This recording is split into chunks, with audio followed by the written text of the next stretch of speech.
Hello friends, welcome to digital நண்பன்.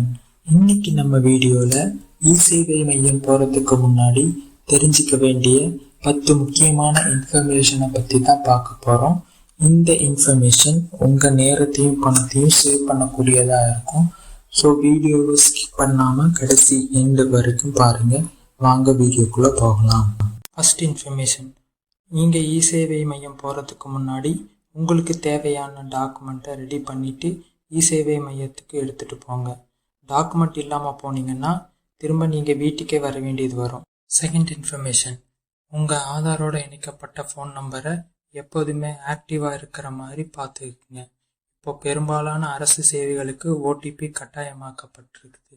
உங்கள் phone number ஆக்டிவாக இல்லைன்னா உங்கள் விண்ணப்பத்தை பதிவு செய்ய முடியாத நிலைமை உங்களுக்கு ஏற்படும். தேர்ட் இன்ஃபர்மேஷன், உங்களுடைய ஆதார் கார்டில் உங்கள் name, date of birth and உங்கள் அட்ரஸ் 3 சரியாக இருக்குதான்னு செக் பண்ணிக்கோங்க.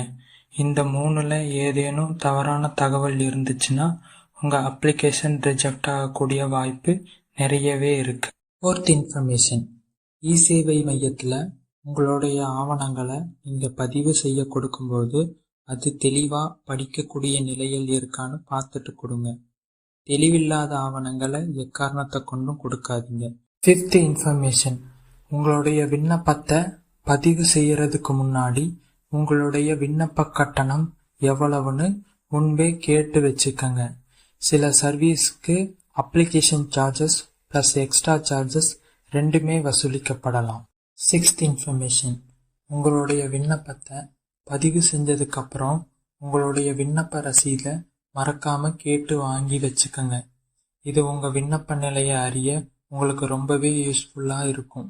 செவன்த் இன்ஃபர்மேஷன், உங்களுடைய அப்ளிகேஷன் ரெஜிஸ்டர் பண்ணதுக்கப்புறம் உங்களுக்கான சர்டிஃபிகேட் உடனே கிடைக்கும்னு நினைக்காதீங்க. சில சர்வீசஸ்க்கு சில நாள் அல்லது வாரம் கூட ஆகலாம். ஸோ அது வரைக்கும் பொறுமையாக வெயிட் பண்ணுங்க. எய்த் இன்ஃபர்மேஷன், உங்களுடைய அப்ளிகேஷன் ப்ராசஸ் ஆக லேட் ஆகுதுன்னு ஒரே சர்வீஸ்க்கு திரும்ப அப்ளை பண்ணாதீங்க. இது நிர்வாக ரீதியில் அவங்களுக்கு மேலும் குழப்பத்தையும் காலதாமதத்தையும் ஏற்படுத்தக்கூடிய வாய்ப்பு நிறையவே இருக்குது. நைன்த் இன்ஃபர்மேஷன், உங்களுடைய அப்ளிகேஷனை பதிவு செய்யும் போது தவறான தகவல் கொடுக்காதீங்க. இதனால் உங்கள் அப்ளிகேஷன் ரிஜெக்ட் ஆகிறதோடு மட்டுமல்லாமல் சட்ட ரீதியிலான பிரச்சனைகளையும் உங்களுக்கு ஏற்படக்கூடிய வாய்ப்பு இருக்குது. அதனால் எப்போதும் உண்மையான தகவல்களை மட்டும் வழங்குங்க. 10th இன்ஃபர்மேஷன், உங்களுடைய விண்ணப்பம் குறித்து ஏதேனும் சந்தேகம் இருந்துச்சுன்னா உங்களுடைய இ-சேவை ஆப்ரேட்டரிடம் தயங்காமல் கேட்டு தெரிஞ்சுக்குங்க.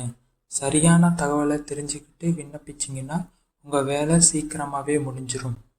அவ்வளோதான் ஃப்ரெண்ட்ஸ், நான் சொன்ன இந்த 10 இன்ஃபர்மேஷனும் உங்களுக்கு பயனுள்ளதாக இருந்துச்சுன்னா மறக்காமல் நம்ம வீடியோவுக்கு ஒரு லைக் பண்ணுங்கள், கமெண்ட் பண்ணுங்கள், இந்த வீடியோவை உங்கள் ஃப்ரெண்ட்ஸுக்கு ஷேர் பண்ணுங்கள்.